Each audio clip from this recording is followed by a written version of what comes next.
It really wasn't that long ago that sugar beet was harvested by hand.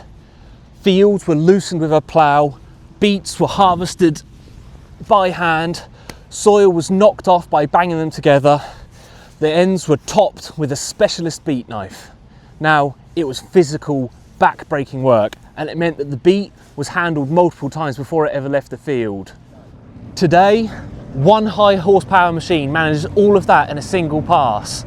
The job at its core hasn't really changed.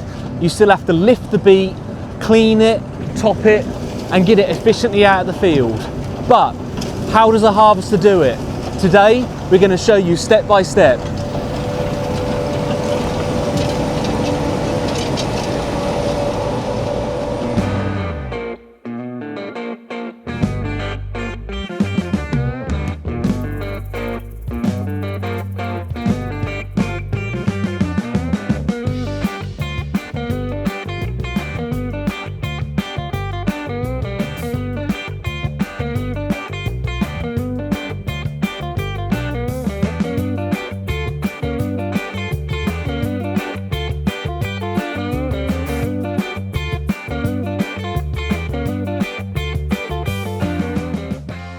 So, everything starts underground.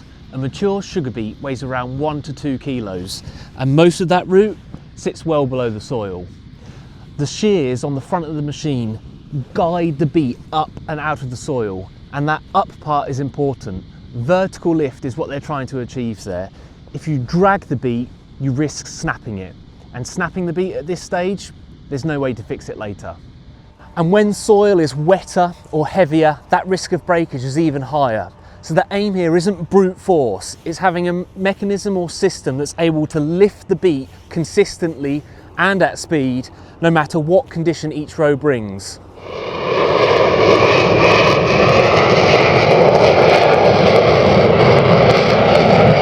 The F-35B Lightning, great at delivering democracy, not so much at delivering beets.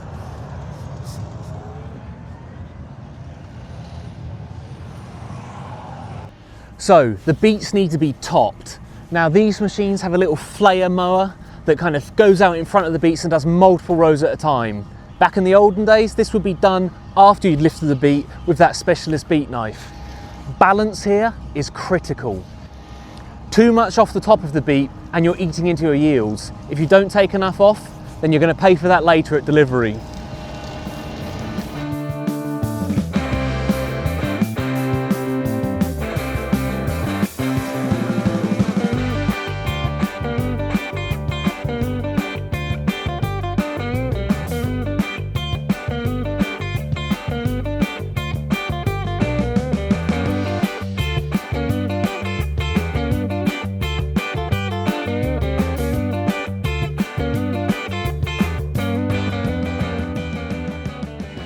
After topping and lifting, cleaning is the next stage, and this is where a lot of that horsepower goes.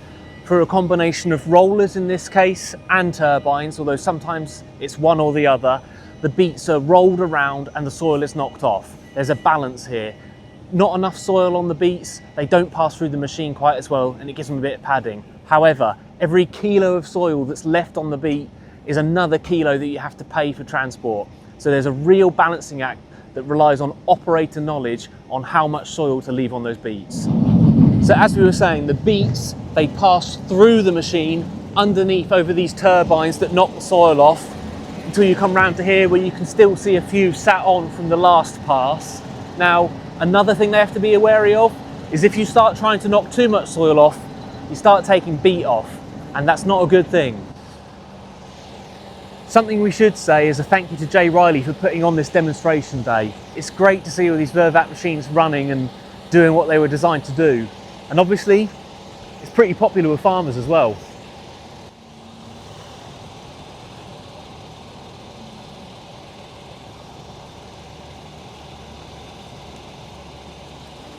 Once the beet's been cleaned, it has to keep moving.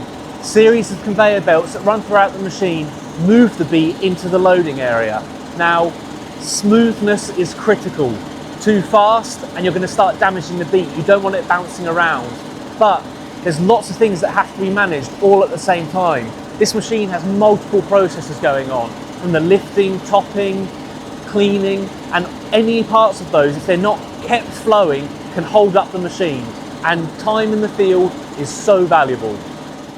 Big machines like this only work when everything is balanced. Speed, lifting, cleaning, and flow through the machine.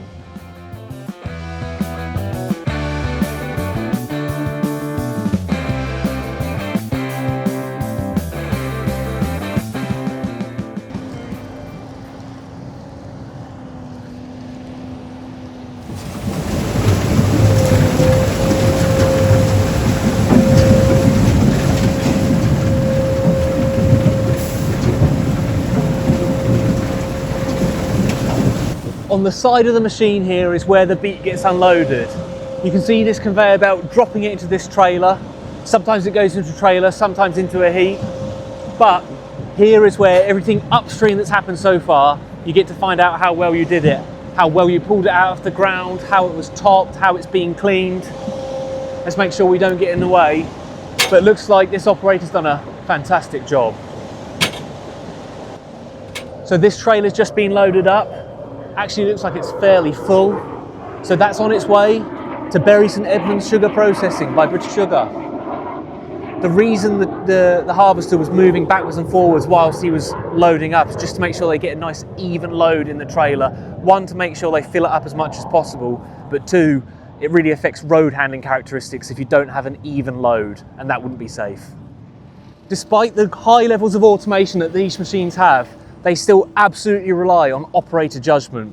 Now, there's constant varying conditions in a field. Across row to row, from field to field, you never quite know what soil type you're going to get and what conditions the beets will be in. So things like the topping, the cleaning, the speed at which the machine is running, they all have to be constantly monitored to ensure minimising beet damage and making sure that there is a consistent flow through the machine. And that is where operator knowledge comes in. The machine provides the capability, but the operator provides the experience. What you're aiming for, or what the operator is aiming for, is consistency across the rows. Good topping doesn't necessarily get noticed, but bad topping definitely does. Fundamentally then, the job of harvesting beet hasn't really changed. It's still about lifting beet out of the soil, knocking soil off, topping it effectively, and ensuring an efficient and safe movement that reduces damage to the beet and ensures that you get it to where it needs to go as efficiently as possible. The big difference then is the scale.